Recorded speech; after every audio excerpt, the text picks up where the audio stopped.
Alors, quand on dit Côte d'Ivoire, déjà c'est quoi? On dit que la Côte d'Ivoire est un pays. On va dire, c'est quoi une côte? Faut ouvrir le dictionnaire pour chercher. Là, le code, la côte, c'est quoi?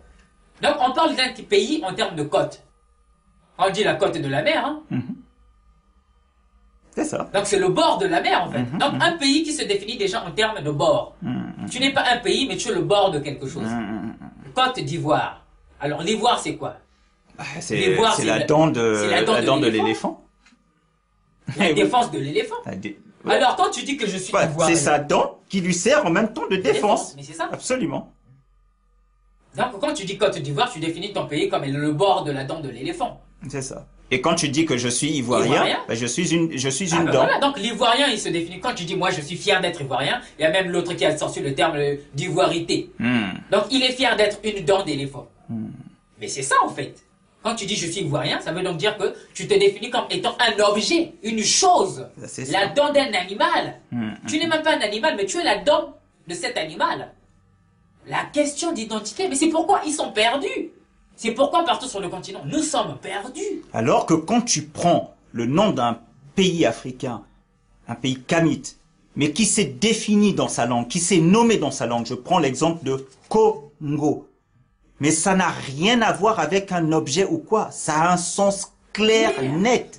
Et d'ailleurs, le mot Congo vient justement contredire ce qu'on est en train de dire. C'est-à-dire que le mot Congo nous remet, parce que Congo, c'est ce qui te remet dans ton axe. Voilà, dans ton centre. Dans ton centre.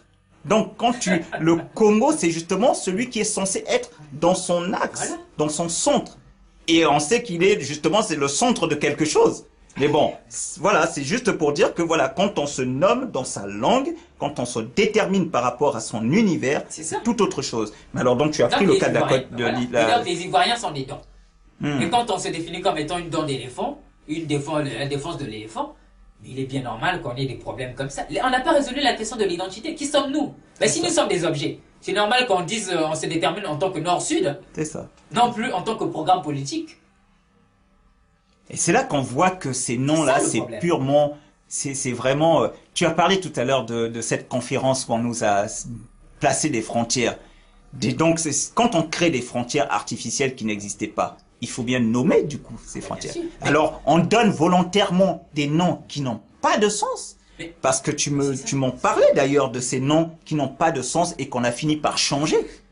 Tu me disais justement qu'à propos des noms, la Côte d'Ivoire, ben, avant la Côte d'Ivoire, ils l'ont appelé autrement. Oui, mais enfin, quand je lis la documentation là-dessus, il semblerait que la Côte d'Ivoire s'appelait... Enfin, il y avait les deux noms en même temps. Voilà. Ils se disaient, donc c'était les Portugais, les Européens qui ont fait ces trucs, et ils appelaient cela soit Côte d'Ivoire, soit pays des méchants hommes.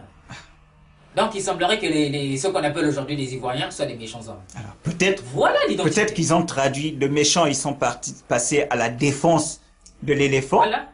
Bah, méchant parce que bah, ces gens-là avec leur défense nous faisaient mal. Mais incapables de retenir comment ces peuples-là se sont eux-mêmes nommés. Mais ce que je comprends pas, c'est pourquoi ces peuples-là, une fois qu'ils ont acquis leur pseudo-indépendance, pourquoi n'ont-ils pas cherché à reprendre le nom de départ? La question, elle est là. Nous n'avons pas posé la problématique de l'identité. C'est ça. Qui sommes-nous? Nous avons maintenu les frontières, le partage criminel qui nous a tués psychologiquement, moralement, physiquement, intellectuellement, que sais-je. Nous n'avons pas posé cette problématique de l'identité. Qui sommes-nous? Est-ce que nous sommes des défenses d'éléphants? Des objets? Ou est-ce que nous sommes des bantous? Des êtres humains? C'est ça. Et en fonction de là, si on dit que nous sommes des êtres humains, quelle est notre ambition sur Terre? Est-ce que nous sommes là pour être des défenses d'un animal? Ou est-ce que nous sommes là pour avoir une aspiration à la justice, la maat? C'est ça. Donc pour créer une société selon nos aspirations en tant qu'être humain, être penseur, bantou. Absolument. Ceux qui ont une tête, la raison. C'est ça. Par opposition à l'animal. Voilà la problématique de l'identité. Donc aujourd'hui, toutes les crises qu'on a partout, on parle de la Côte d'Ivoire, hein, mais c'est pas pour stigmatiser. Mais bien sûr, ça ne... C'est partout sur le continent. Écoute, tu parlais de non. On retrouve la même problématique au Cameroun. Au Cameroun, ben voilà, tu parles de Cameroun. Le Cameroun, ça veut dire quoi? C'est les Portugais encore qui ont donné ce truc. Donc le Portugais, Fernando Po, quand il arrive, il va voir, je pense que c'est un lac ou un étang, il y avait plein de crevettes. Il va dire quoi? Rio dos Camaroes. Cameroun, ça vient de là, hein, les Camères. C'est ça. Camer, ça veut dire quoi? Camarouais, c'est quoi?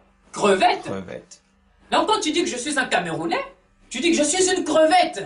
Voilà. Et tu es fier de dire, oui, je suis une Camerounais crevette. est fier de l'être. Je suis un crustacé, un poisson, je vis dans l'eau. Et puis ça s'arrête là. C'est ça l'identité quand aujourd'hui on parle de Cameroun. Voilà notre identité aujourd'hui. On se définit comme étant des crevettes. Des dents d'éléphant.